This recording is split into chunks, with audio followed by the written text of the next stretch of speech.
Hello everyone, it's Sal, Stretford Post. How you all doing? And welcome to Chatterbox. Hope you're doing good. Hope you're doing fine. Thank you guys for joining me today. Before I start, please don't forget to subscribe to the channel, smash a like on the video, all that jazz. That'd be absolutely fantastic. I hope everyone is having a fabulous Thursday so far, guys, wherever you are in the world. I really appreciate those who have joined me today, guys. Thank you so much, you absolute legends, of course, guys. Now, let's get into a little bit of Manchester news. Now, is it spin? Is it Ineos propaganda? Is it manipulation? What is it, guys? What's going on with Ineos? Lots of names are being floated around in regards to what Manchester United are going to do in the summer. Now, do we believe that? Do we walk through hell with a blindfold, expecting not to get burned? I don't know. But you know what I would say is that we have to take everything with a little bit of salt, a big pinch of salt by it, of course, guys, and don't take everything literally. But however, it's very important that we know the caliber of players that Manchester United are looking at, the profile of players that Manchester United are looking at. And hopefully, in the summer, Man United will acquire some of those players. We really do hope so. Of course we do. Lots of talented players that are being linked with Manchester United at the moment. Lots of them. And world-class players, I would say. Of course, you know, we're going to be linked with a lot of lovely, nice, skillful, talented players, guys. That's what's going to happen with Manchester United, of course. However, nothing so far this window. But having said that, there is a little bit of news coming in regards to Wilfred Ndidi. Wilfred Ndidi could quite possibly be a deadline signing for Manchester United. How exciting. Wilfred Ndidi, of course, a 28, 29-year-old currently playing at Besiktas, was supposed to sign for Man United in around 2018. Of course, we all remember when we were linked to Wilfred Ndidi, but it was his injury record that absolutely put pay to the deal, of course, guys. So, lo and behold, 7 years later, never give up on your dream, as they say. He could become a Manchester United player. Odion Igalo 2.0. Yeah, that's what I'm talking about. However, look, I'm not gonna slander Wilfred Ndidi too much. Of course, I'm not. He's a good player. But he is an injury-prone player. But would I accept Ndidi over nobody? Of course, Ndidi. I would. Absolutely. I would accept Wilfred Ndidi over nobody. Of course I would, because at the end of the day, it will represent cover in our very fragile squad. Of course, our squad is very threadbare. We don't have many players, and it only takes one injury, guys, to disrupt the apple pot. Guys, whatever an apple pot is, you tell me. I hope everyone is well, though. Guys, let me know how you're feeling. Let me get into some of the official transfer news right now, right here and now. Now, Nathaniel Brown is a player that I mentioned on this channel a few times. The Eintracht Frankfurt international, German. Apparently, he's chosen Germany over the USA. I think he was born in the USA, of course. But currently is going to play for Germany. Now, the 22-year-old left back, can play left wing back, has been capturing Manchester United's interest for the last year or so. Team Talk reported that Manchester United sent senior scouts to Germany to watch Nathaniel Brown of Eintracht Frankfurt. Scouts from United were present as Brown completed 90 minutes in Frankfurt's defeat to Tottenham Hotspur. The club will continue to monitor him closely as they assess whether to make their interest official ahead of the summer window. Sources close to the Bundesliga club expect Nathaniel Brown to leave this summer. Any deal is likely to cost more than £40 million, which is about 65 million euros, something like that. 55 million pounds, 65 million euros, of course. With Frankfurt preparing for significant Premier League interest. Now, one thing about the Bundesliga in recent times, guys, is that the Bundesliga, the prices their players have saturated quite significantly. Their prices of their players have gone up quite significantly. And we have to be very careful. Of course we do, in regards to players, because when I'm looking at the Champions League, a lot of these teams get exposed. They get exposed to their true level. They really do. And that includes, you know, Napoli and McTominay and stuff like that. Look, they get exposed. The Premier League is a different animal. I've said it a lot of times. The Premier League is a different animal. And the Premier League, with 5 teams who qualify for the next round of the Champions League out of 6, you know, Newcastle, the Magpies being the only one who haven't gone to a playoff, just goes to show and doubles down on the fact that the Premier League is miles ahead at the moment. I'm not saying that you neglect players like Nathaniel Brown. I'm not saying that. Absolutely not. He's probably going to be a great player for the future, of course. But we also have to take in context everything, like Florian Wirtz, for example. Is Florian Wirtz truly a 150 million euro player? Is he? Let's be honest, guys. Having watched him for the last, year? 6 months, 7 months, shall I say? Have you seen anything that suggests to you that he is a 150 million euro player? Absolutely not, And that goes the same with Ekitike. Has anything suggested to you that his value, that the valuation of him was accurate? Absolutely not, isn't it? So, and these players are very potent in the Bundesliga. So we've got to be very careful what we do here. We've got to be very careful what type of players we scout and we look at.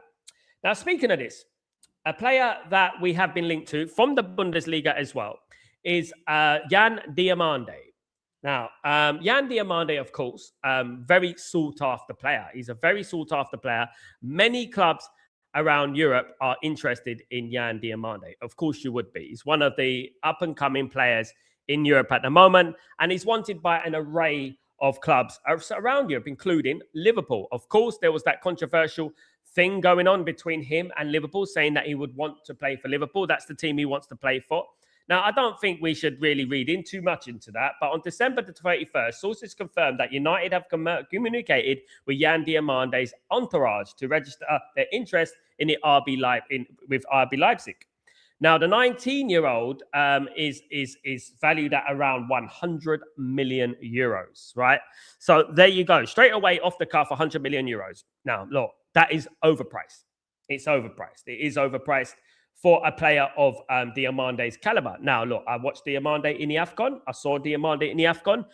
He didn't really blow me away. I wasn't like, wow, what a player there. And guys, 100 million should mean 100 million. 100 million should mean 100 million pound player, because at the end of the day, I'm seeing a lot of players that are valued at 100 million. And I'm not seeing 100 million there. I'm not seeing 100 million. I say the same with Carlos Baleba. I weren't seeing 100 million. I'm seeing 50, 60 million. I weren't seeing 100 million there. A lot of these teams are chances. A lot of these clubs are chances, and they're trying their luck in regards to overpricing and stifling these players staying at the football clubs. And I don't know why, but every time we turn around, every time Manchester United are linked to a player, there's 100 million price tag slapped on it. I do believe that the clubs like Liverpool have overly harmed the window. They've harmed the valuation. They've saturated the valuation, and they have absolutely ruined it for a lot of people, because obviously overpaying for certain players, right? Liverpool should never have bought Florian Wirtz for 150 million. Absolutely not. They should never have bought Ekitike for the price they bought him. Well, Jan Diamande plays on the right, but he can play on the left as well. So he can play both sides. He can cover both sides. Now, is this a priority for Man United?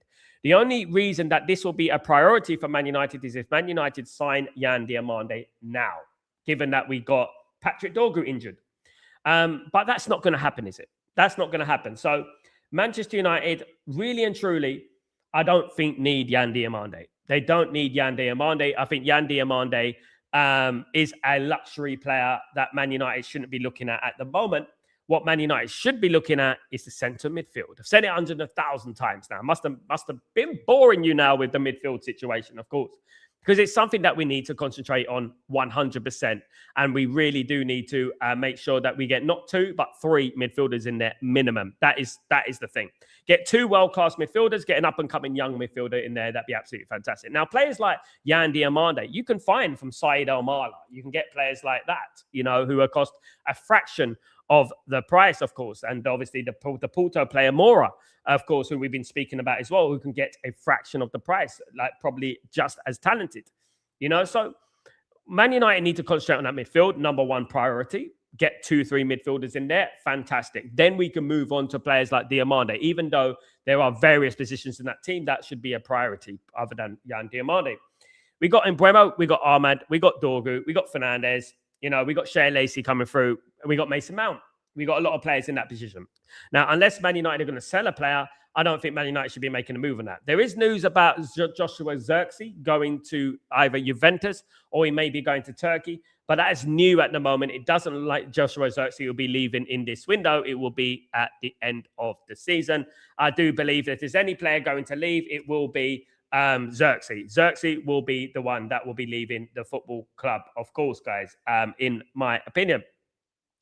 So I've spoken about Nathaniel Brown. I've spoken about, obviously, Diamande. Now, who's the other one? Rafael Leao, guys. Rafael Leao is a winger, attacking midfielder, striker, very versatile player who plays for AC Milan. Now, Portuguese international, of course, guys. Very, very famous. We know about Rafael Leao, and he is one of the best wingers in the world at the moment, apparently. According to various people, of course, guys, the AC Milan was a wonder kid, but he's been playing for them for a while now. But yeah, Rafael Leao is another one that Man United have earmarked as a potential signing. Rafael Leao, of course, is another one who's going to be extremely, extremely expensive. Rafael Leao, of course, is valued at around 100 million euros, of course, guys. Another one valued at around 100 million euros, of course, guys. So, look, in regards to Rafael Leao, look, I like Rafael Leao. I do. I don't think he's as good as people think, in my humblest opinion. I think he's a good player, but he's definitely not the level of the player that I think that Man United should be looking at in regards to the price tag. I would say that he's a 50, 60 million euro player.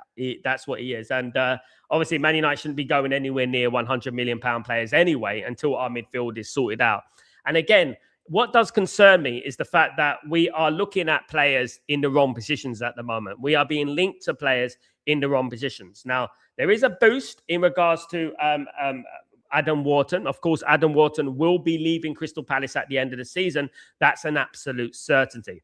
Adam Wharton reportedly wants to stay in the Premier League. There is interest from Bayern Munich. There's interest from Real Madrid. But reportedly, Adam Wharton wants to stay in the Premier League. And Manchester United are heavily interested in Adam Wharton, of course, guys. Adam Wharton, the England international, very talented midfielder. Number 6, number 8, however you want it. I don't believe, guys, that there is such thing as a number 6 or a number 8 these days. I think these days, midfielders are a little bit different. I think most midfielders these days can do the number 8 and the number 6. There's no traditional David Batty sort of Roy Keane sort of number 6s anymore, in my opinion. I think they are more number 8 and number 6 now. There's not any like players that are primarily, exclusively number 6. So Anderson's the same, Belaber's the same, Wharton's the same. They're all the same. Stiller is the same. 8, 6. They can play both roles. It's a modern day sort of player. Do you know what I mean? They play various roles and stuff like that. Guys, absolutely. But I hope that Man United do. Obviously, I want Man United to be successful. I hope that in the summer we have a big summer. But I'm not going to be putting all my eggs in the basket of trusting Ineos. Of course, you'd be an absolute fool to trust Ineos because they haven't given us anything to be enthusiastic about or trustworthy with them at the moment, guys. Absolutely not.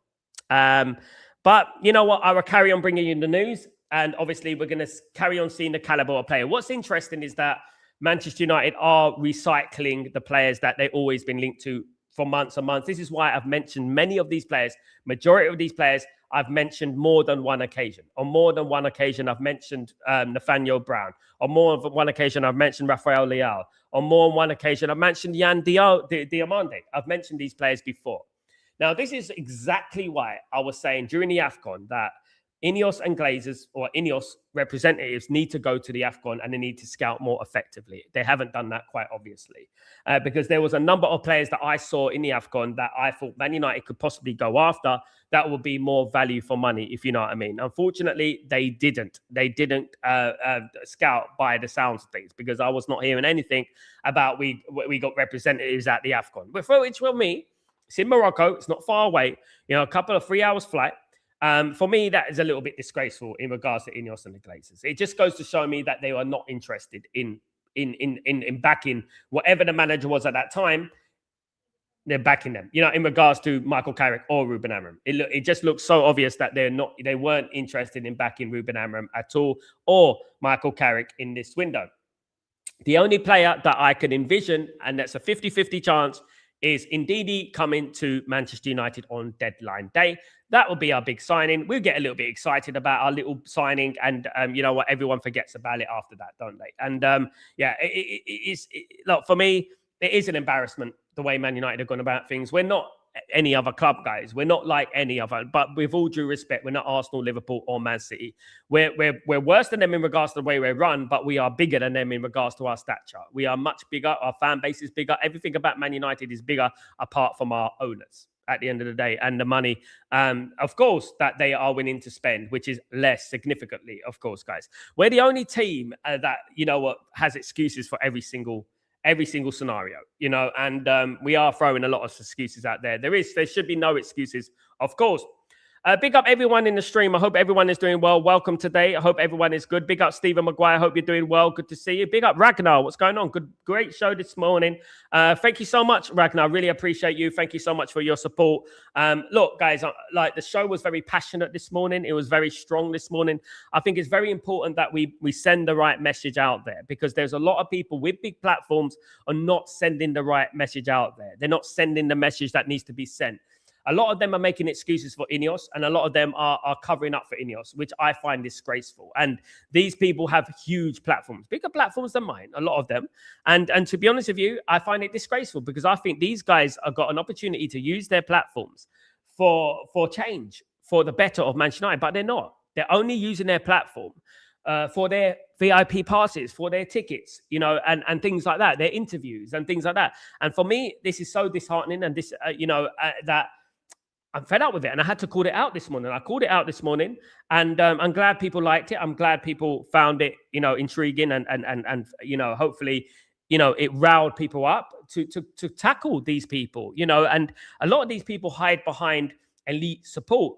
They used to be part of the Red Army and blah blah blah. You know what I mean? And you know, they use that as there's some kind of oracle of Manchester United, some elitist of Manchester United. That's what they do. They do that, and they think, oh well, I've been supporting Man United 60 years. A lot of these people, it doesn't matter how long they've been supporting Man United. The fact that whether you've been supporting Man United 80 years or 5 years, if you support Ineos, you're an Ineos bootlicker, and that is exactly what it is. And you're a Glazers bootlicker. And I don't care how big the platform is that they have. I don't care how long they've been supporting Man United, how respected they are in the fan base. I don't care, because at the end of the day, they are harming this football club if they do that. And I spoke about it this morning, and I reiterate my stance in regards to that, because at the end of the day, I sit there early in the morning and I go through these streams. I go through their podcasts. I go through them and I listen, and I see what they're saying about Manchester United, and I see what they're saying about the owners. And I do clock on to characteristics, right? And there's a few of them that have been really getting on my nerves recently in regards to,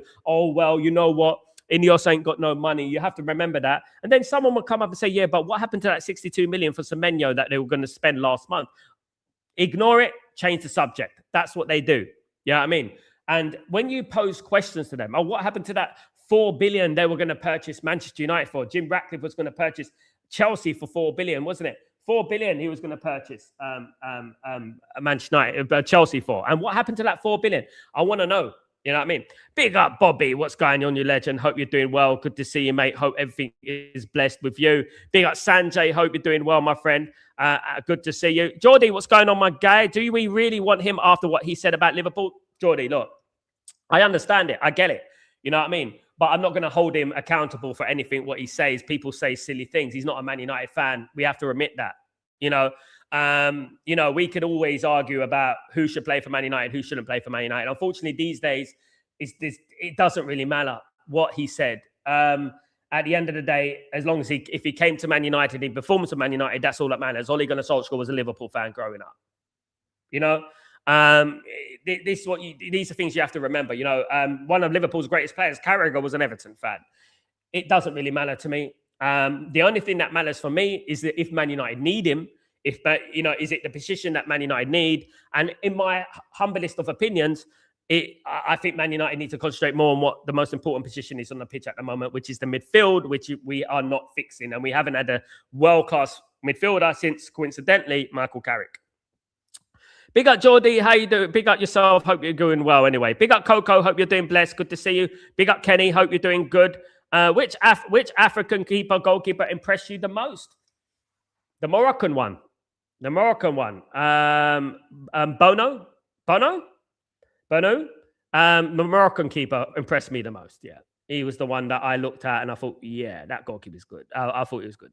But nobody is impressing me more than Sene Namens. He is impressing me week in, week out, every single week. He is. And I'm so proud of him. Really proud of him because I backed him from the beginning. Big up my guy, Marky Mark. Good to see you. Big up the community, of course. How are you, my friend? I'm very well. Good to see you, man. At this point, anyone is better than no one. Big up, Sal. At this point, look, if we get Wilfred and Ndidi through the football club, then great. Look, the news about Ruben Neves, that Ruben Neves is looking at signing a new contract at Al Hilal. His contract will be worth around 300 to 400,000 a week. Now, a lot of people are saying he's not worth that. See, this is why Man United shouldn't have done the deal for Ruben Neves. Listen, hold up, Glazer-nomic. Hold up, Mr. Glazer. Let me tell you something. We were only going to pay 15 million for him. Yeah? 60 million pound player for 15 million. Right? So if Man United were going to pay 300,000 for Ruben Neves a week, why are you crying for, mate? Why are you crying? He's going to be 15 million. Right? That's how much we were going to buy him for. We're not going to buy him for 80. You know what I mean? At the end of the day, that's why. Absolutely, of course. Do you trust me, Mr. Warner? Yeah, Mr. Warner. Another bot in the house. What's going on, bot? How you doing, robot? Hope you're well, bot. Hi, Sal. Did you see this? Even the official EPL X account is cooking these glorified Stoke City merchants. One thing I'm surprised. Actually, I'm not. I'm telling a lie there. I'm not actually surprised. But Arsenal fans crying. Arsenal fans are still going on about Man United on Sunday. Man United beat Arsenal quite easily, to be honest with you. At not one point, even when we went behind in a game, did I think Man United are struggling here. Only the first, I would say, tell a lie, I would say for the first 15 minutes, I thought Man United had got it tactically wrong. But they fixed up and they got themselves going. At not one point after that was I concerned about Man United against Arsenal. Nothing. The funniest thing is, guys, is that what I was thinking in that game, is that how many are Man United going to win by? Can Man United get a fourth or a fifth? Can they do that? I was actually thinking that when we went 3-2, guys. Can we get a fourth? Can we get a fifth? Can we play you every week? At the end of the day, I have nothing but respect for Arsenal. Let me tell you that right now. Arsenal are top of the Premier League, top of the Champions League, in the League Cup, and in the FA Cup. You lost the game fair and square. Hold it. Admit it. Man United were the better team. Admit that the league has regressed. Look at the Champions League. Tottenham Hotspur qualified in the top 8, guys. You know what I mean? Come on. Realistically. Really? The leagues and the Champions League and the Premier League have regressed significantly, tenfold. Right? And that's just a fact that we have to live with compared to the football that I used to know. They do remind me of the Ruben Amorim haters. The people to this very day are still mentioning Ruben Amorim. I have not written Ruben Amorim's name once on my social media pages. Not once. You know, these people seem to talk about him every single day. They remind me of Arsenal fans going on about Sunday, going on and on and on about Sunday. Honestly, they do make me chuckle. Absolutely. Big up, Mark. What's going on, my friend? Hope you're doing well. Hope you're good. Big up, Sal. Big up the live chat. Hope you're well. Big up, brother. Good to see you, mate. Kenny, Glinios bootlickers are classic deflectors like VAR this season. Absolutely. Hits your hip and it's a penalty. Look, at the end of the day, look, and they got big. I was sitting there, listening to a guy in his bloody late 60s, probably, talking about Man United. We all know who they are. And bootlicking Ineos. What has your life come to, mate? Oh, well, they got no money. They got no money. They got no money. We have to understand that they got no money. Have these people actually met millionaires or billionaires in their life? Have they actually met any of these people? Do they know the tactics that these billionaires do? Do they actually understand the way they maneuver, how they became billionaires? Acting broke. Got no money. I'm broke. I have to sack him. I have to sack him. And I have to sack him because we're broke. Subconsciously sends to the masses and the weak-minded that we got no money. What does that do? We don't expect transfers. We talk like that. We talk like that. Idiotic. Red Army. Honest to God, that guy's a former Red Army, mate. If you know, you know. Right? And my goodness me, what have we become? I scroll it back to 2005 when the Glazers came into the football club. I would urge everyone to have a look at the protest then. It weren't the toughest, most aggressive protest in history. But boy, oh boy, it was a lot more aggressive than now. Now, 1958, fair play to them. They're doing something. It's better than nothing at all. And fair play to them and big respect to them. But if we got big characters making excuses for Ineos, making excuses for the Glazers, where do we go from here, guys? You need people like me here, guys. I'm sorry, but you do. You do. We you know, some people may not like me. Some people may think, oh, not Sal again. Oh, Sal, I'm fed up hearing about Sal. Look, I don't care. I'm here to spit the absolute gospel. I'm here to speak the absolute truth about the football club and where we are at the moment. You know? There's some people who are still making videos about Ruben Amorim. Right, today. Still. Mate, I know he's probably better looking than you, and that's why you're probably a bit bitter about it, and probably your wife fancies him or something like that. But at the end of the day, why are you still going on about Ruben Amorim, my son? Why? Go to Turkey, get a hair implant, do something, fix your teeth, do something. Go on. It's cheaper. Do it. If people are just insecure at the end of the day, they're just insecure. Like at the end of the day, anyone who's still making Ruben Amorim videos has got right now has got an agenda, and that's basically it. At the end of the day, that's what I would say. They need to stop it and just concentrate on the future. Kenny, in Le Mans we trust, absolutely. In Le Mans we trust, absolutely. Good evening, Ephraim. How you doing, my friend? Hope you're doing well. Good to see you, of course.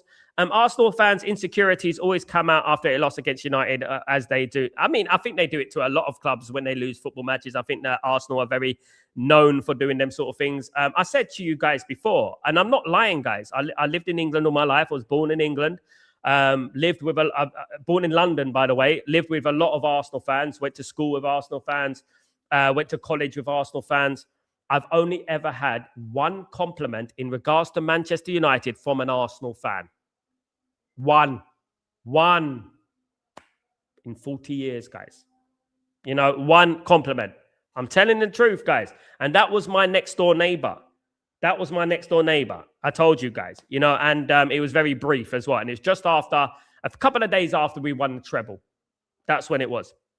When he had nowhere to hide. Do you know what I mean? At the end of the day.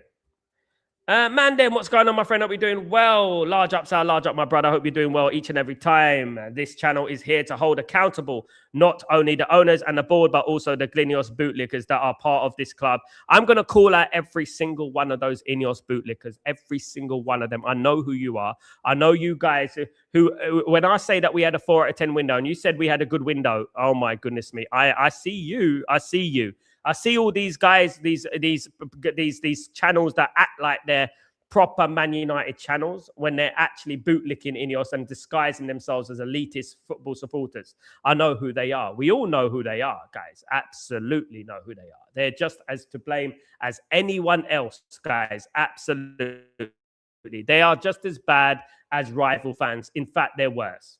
You know, because they are actually pretending to care about this football club. If they truly cared about this football club, none of them will be singing the praises of Ineos. Absolutely not. Kerwin, what's going on? I hope you're doing well. Good to see you. Fans complaining about the EPL being boring, aren't watching the right games, aren't watching United. Thank you, Kerwin. My point exactly. Man United have been the most entertaining team in the league this season.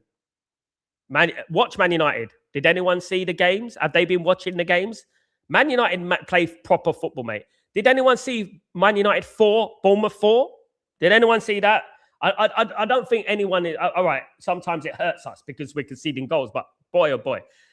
Man United are the talk of the town. We are the proper. We are the front page of the Premier League. That's what we are, guys. Absolutely. Big up, Marcus. How you doing, my friend? Hope you're doing well. Good to see you. Hope you're blessed, of course. In the summer, get me Anderson and Wharton, and we are cooking. I prefer we go for the midfielders, then look at other positions, the left back and the wingers. Absolutely, Mandem. Now, I think Anderson should be a priority, Mandem. I think Anderson is a generational. I really do. And then whatever we get after, if we get Wharton, fine. If we get Stiller, fine. Even if we get Belabor, fine. That will be absolutely okay for me. You know, but Man United do need to try and get that Anderson deal over the line. Absolutely. I fully concur with that. Definitely. We got Anderson and Wharton. I mean, England are looking good in the summer, isn't it? Look at that midfield, for goodness sake. You know, yeah. So I would say, yeah, I wouldn't mind that, guys. I wouldn't mind that. I wouldn't mind that, Mandem. Absolutely not. Metal, what's going on, my friend? Hope you're doing well. Sal, do you have any info on the protest on Sunday? Any idea how big it's going to be? Well, expected to be 5,000 to 6,000 people at the protest on Sunday before the Fulham game. Now, I don't want us to ease up on it. I don't want us to soften up on it. I think we should go full throttle. And if the game is cancelled, so be it. You know, at the end of the day, but I don't think it will be cancelled. I think they're going to do their protest and then they're going to stop.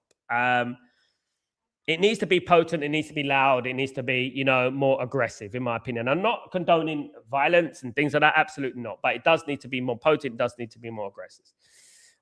Big up, Metal, my friend. Hope you're well. And notice that there's some people that were writing off Dougu are the same ones that started writing off Lamens, which is crazy to even see. Guys, these people are crazy. They're crazy, right? And they don't know what they're talking about. I mentioned Dougu, guys, on the first one to do it on Stretford Post on January 2025. And I actually mentioned him before that, guys. Let me show you something. I'm not going to upload it. I'm going to show you something. I actually mentioned that before it, right? If I can get it. Patrick Dorku. Rolls off the lips, doesn't it? A worldwide name, of course. No, we don't know who Patrick Dorku is. Who's Patrick Dorku? Patrick Dorku is a Danish international. Already had two caps for Denmark. He's only 19 years old, a left back. Plays for Lecce right now, Lecce in Italy. So, you know, he's had a number of appearances there, a couple of goals there, and he's doing pretty well. So for a 19-year-old left back, this is good. At least we're looking at a left back. At least we're exploring the possibility of bringing in another left back or a left back, because we don't have another. We're very low stacked on left backs at the moment. So Patrick Dorku is another one that has caused interest for Manchester United. It's the left back position. I'm talking about. Did you hear that, guys? There we are. And that's before anyone was mentioning Patrick Dorgu way back when. Let me just get through these. Big up, Carrick. Big up yourself. We just need Glazers out. The fan base is so toxic because of them. Absolutely. I mean, I hope they leave. Absolutely. Maybe you spoke a bit about it already, Sal, but what's the word on Belabor? Is there any actual deal in place for him? Yes, Marcus, there's a verbal agreement in place at the moment between the player and the entourage of Manchester United. I said it before, Man United and these entourage met up in the end of October in regards to solidifying a gentleman's agreement. Now, that doesn't mean that the deal is done. It does depend on Brighton. Of course, there were rumours about Brighton. I know Valby and reducing their price by 40%, so to about 65 to 75 million. Man United could possibly do a deal for about 65 plus 10 million in incentives at the moment. How likely is Belabor going to sign for Man United? 70%, 70, 80%, I would think. However, if his performance don't improve from this day forth until the end of the season, that could lower. Of course it could, because we have to look at things maturely. We have to look at things realistically. But in regards to a player that wants to come to Manchester United, dearly wants to come to Man United, Carlos Belabor is that guy. You know what I mean? And he wants to come to Man United. And I think what's key here, the biggest key here is that no other team, Liverpool, Arsenal, Chelsea, are in for him. And they're not. It's not because he's not talented that they're not in for him. They're not in for him because Liverpool wanted him a couple of years ago, a year and a half ago. They're not in for him because he's already agreed Man United. That's it. Absolutely. But let's wait and see if he comes. It's up to the clubs to agree a fee, of course. Sal, you're speaking facts. I keep seeing people still chatting about Amram, yet he already left. They actually fancy him and are trying to make it look like they're just jealous of him, mate. They're jealous. I don't know why they're going on about him. We support Manchester United. We've already moved on to Michael Carrick. You know, at the end of the day, these people are just crazy. I don't know why they keep going on and on and on, justifying why he should have been sacked. He got sacked because he called out the ownership. And for that reason only, he's more of a legend than all of them. No, because those people there bootlicked the ownership. They bootlicked the ownership. And that's the thing, you know? Big up, Mandem. Ephraim, spot on, Sal. Some of our fan base too pleased with small things because we won 2 games. They said, do not protest. We are doing, they do not ownership and win. the thing is, right, we're probably going to protest right on Sunday, right? It's still going ahead, but you're going to get some fans saying, don't stop protesting, support your football club. And They don't understand what it takes to support a football club and what, you know, the levels are to actually supporting your football club and backing your football club and caring about your football club more importantly. Do you know what I mean? At the end of the day. Idiots, of course. 10 likes from 50. Come on, guys. Don't forget to smash the likes, my friend. So people were even writing off Cunha. I genuinely can't believe how many Muppets assisting this. I can't, Metal. Look, listen, Metal, if you scroll back to my streams, I've been a staunch supporter of Cunha. I've recognized Cunha's game. I've seen what Cunha does. You see some people, and some low IQ fans, they only look at stats and assists. That's all they look at. If you brought in stats and assists and you analyze Paul Scholes or Roy Keane or even Ryan Giggs to an extent, their stats might not be the best in the Premier League, but they make an impact on the team. People don't understand that. They don't understand that. And it works both ways. Just because someone has big stats doesn't mean if you remove them from the team, it necessarily harms the whole team. Not necessarily. It might work for the balance of the team. And people don't understand that. Cunha has been so good at pressing the ball. Every time he's played, he's been pressing well. He's been getting in good positions. He's new at Man United. It's not going to be perfect.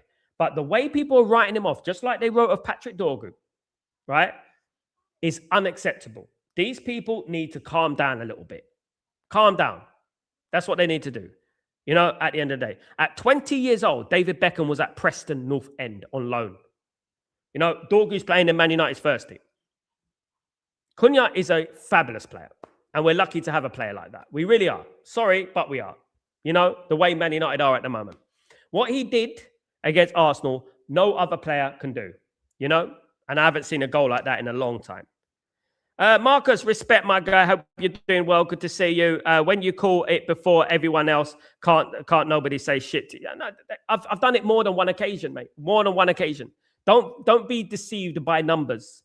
Don't be deceived by hundreds of thousands of subscribers or millions of subscribers. Don't be deceived by that, guys. I have my way. I have who I know, and that's about it at the end of the day. They'll call it after I've called it. They'll call it after I've called it. All the names that I'm mentioning, right, from this morning, I mentioned Torre this morning, of course. I mentioned a number of players this morning. All these players that I'm mentioning, you will hear about them in the coming weeks. You will hear about them. Tyreek George. No one's mentioning Tyreek George, guys.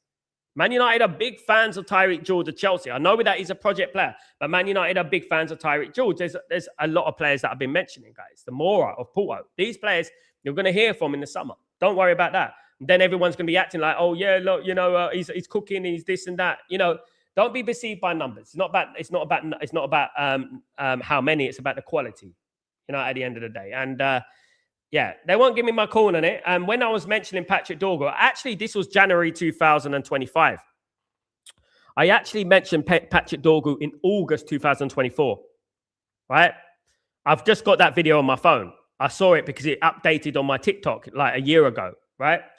So I've got one from August 2024 talking about Patrick Dorgu, talking about his skill and what he can bring. And he can play in midfield. He can play right midfield as well. He can do a number of things. I'll talk about that. Absolutely, guys. We should give Brighton Toby Collier for Belay. I don't think they'll take him, would they? He's injury prone at the moment. I always question a lot of fan channels out there. Some were already writing off Cunha, Dorgu, Lamens, and they've been our best players, by the way. And in Bremo, guys. And in Bremo. Don't forget in Bremo. And some even had started chatting nonsense on Bremo. Yeah, there you go. You speak of legend, mate. In Bremo, they are really emotional. Yeah, knee-jerk reaction, man, them minions. Man, them minions. That's what they are. That's why I call them the man, them minions. They're emotional, nervous wrecks that have no loyalty and are short and panic at the flip of a coin. One result. Don't worry about that, guys. If we get the wrong result against Fulham, and I hope we don't, but if we get the wrong result against Fulham, West Ham, or Tottenham, watch them turn. Watch them turn. Watch them flip-flop. A leopard don't change his spots. They're going to do exactly that. They're going to flip-flop, right? Watch them turn. I won't. The community won't. We'll still back Carrick. Say, keep going, mate. Keep going. Keep fighting. You're not going to get a win every single week. It's not going to be bed of roses every single week. But they will. They'll turn. Kay Hyson, big up yourself. Hope you're doing well. Good to see you, mate. Hope you're blessed. Big up, Tybo. What's going on, my friend? Hope you're doing well. It was always like this. Now it's just more extreme. Some people were screaming for Scholesy to be benched because he gets a lot of cards. I still remember how shocked I was back then. Tybo, I was in the stadium. people were booing Ryan Giggs. People were booing Ryan Giggs. Yeah, because he tried things. He tried different things and stuff like that. In the mid-90s, late 90s, people were saying Ryan Giggs, nah, we can get better than Ryan Giggs. Andy Cole, same thing. Everything. Do you know what I mean? Big up my friend Irish. Big up my friend. Hope you're doing well, of course. LB from Straight Facts, who works with Terry Flores, has been calling Matheus Cunha a flop. LB's a Man City fan, Samuel. So I know LB. I've been on the stream with him. He's all right. He's a good lad, but he's a Man City fan. What do you expect? Do you expect him to compliment Man United? They ain't got that capacity within them to do that. We've caused them a lot of pain over the years, you know. Obviously, we're like Richard Ramirez to them. That's what we're like, you know, and not the player from Colombia. We're like actually Richard Ramirez, the one from the 70s, you know, Cecil Hotel and all that. That's what we are like with Man City fans. That's who they see when they see Man United fans. They don't see a Man United fan called Sal. They see Richard Ramirez. Metal Sal. That forgotten secret midfielder is still at home waiting for United to submit a bid. Do you remember? So that, I'm waiting for the Peekaboo FC, Peekaboo player. I really want to see the Peekaboo. You know the Peekaboo player is? Wilfred Ndidi. There you go. That is a very, very surprising Peekaboo. Thank you very much. So your scouting is better than our scouting 100%. Thank you, mate. Thank you. Keep spreading the word, mate. That's all I can say. Maybe they'll employ me. Guys, it's an early one today, so I want to say thank you to everyone who joined me today. I really appreciate every single one of you. Thank you. Guys, don't forget to smash a like on the video. Don't forget to subscribe if you're new as well. And guys, keep supporting the channels. And thank you so much. I know, Marcus, I know I look like him, but you know what I mean? I'm not that quiet. I have better teeth than him. If we get a bad result versus Fulham, some fans will turn on the owners more. The most of them will call out Carrick and 3 or 4 players. Yeah, they will, mate. I'm expecting this. They're so predictable, mate. They're predictable, mate.